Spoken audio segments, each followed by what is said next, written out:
bringing news that matters to you. You're watching the Bahamas Tonight Northern Edition. Welcome back.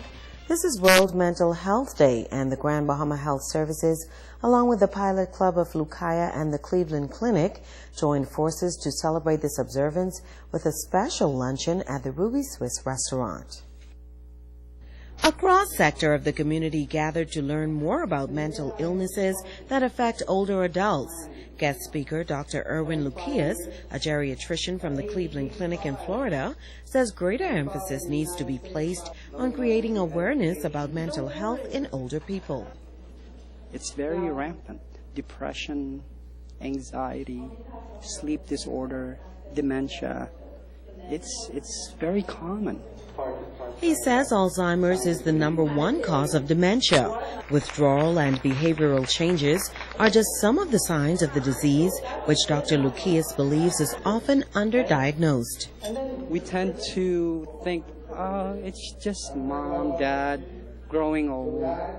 Okay, they're not really hurting us. They're not really causing any problems. So, long and behold, they've been suffering from Alzheimer's dementia, and had they, been seen by their physician earlier, they may have been able to do something and prevent the progression.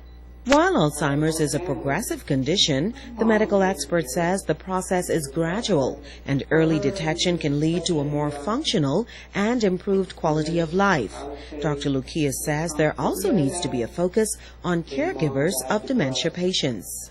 Offering them some type of treatment, counseling, education, it makes it easier for the caregiver to understand the process, because sometimes they're dealing with this on a daily basis, 24/7, and they don't understand what's going on.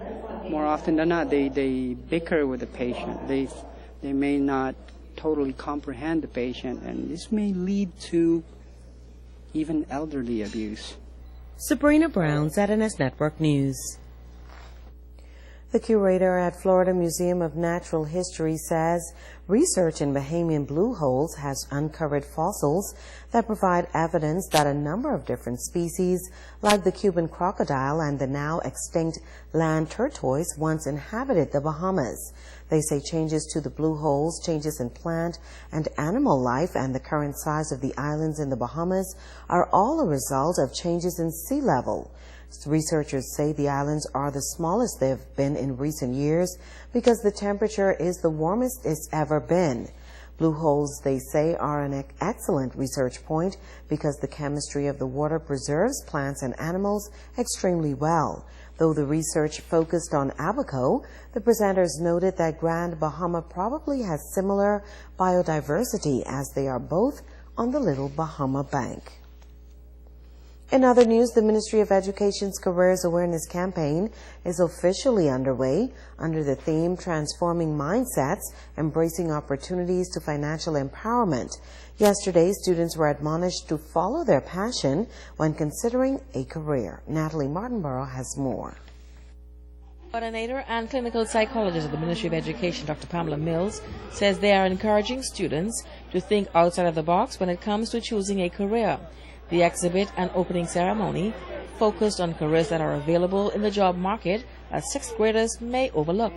We know that the doctors and the lawyers and teachers and all are important, but we want them to look at the barbers, and we want them to take a look at plumbing, welding, and some of the other industrious careers that we have around. The emphasis is to look at careers that are present in our community now, and some of the things that they can do once they're done with school. The exhibition at the Jack Haywood Gym showcased barbers, medical technicians, and law enforcement officers. Guest speaker reporter Megan Shepard challenged students to choose a career based on their passion in life. I want everyone to go home tonight and think of 3 or 4 things that you absolutely love to do. Make a list and think, how can I put these 3 or 4 things together that I love and how can I make a career of it? And if you can't think of the specific name of the thing that you want to be when you grow up, it's okay. Just ask an adult and say, these are the things I love to do. This is what I want to do for the rest of my life. This is what I want to get paid to do for the rest of my life. And say, what is that profession called? And that's how I want you to find your passion. Think of the 3 or 4 things that you love doing the most and say, this is my passion. This is what I want to do for the rest of my life. The eager students have already gotten the ball rolling, and they say they all want to be in various fields that are geared toward making a better community. I want to be a doctor because I just love helping people. I want to be a police to catch criminals, to help them, to help the country. I want to be a teacher so that I can teach people new things.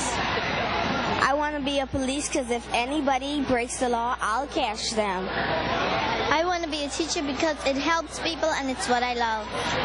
I want to be a lawyer because I love to read and I like to write cases. I want to be a doctor because I like to help people. I want to be a banker because I want to learn how to do best in my job. I want to be a designer because I want people to look fashionable. So look out for these future leaders of tomorrow. Natalie Martin-Burrows at NS Network News. And the Think Pink campaign will be kicking into high gear this weekend. Shirts, make sure you get your shirts. Starting tomorrow. They'll be at Solomon's. Okay. We'll be wearing and also the Hope Starts With Me bands. Yeah, so make sure you support the Think Pink campaign in support of breast cancer. There you go. Yeah, so that's going to do it for news from the Northern Service. I'm Sabrina Brown. Thanks for joining us.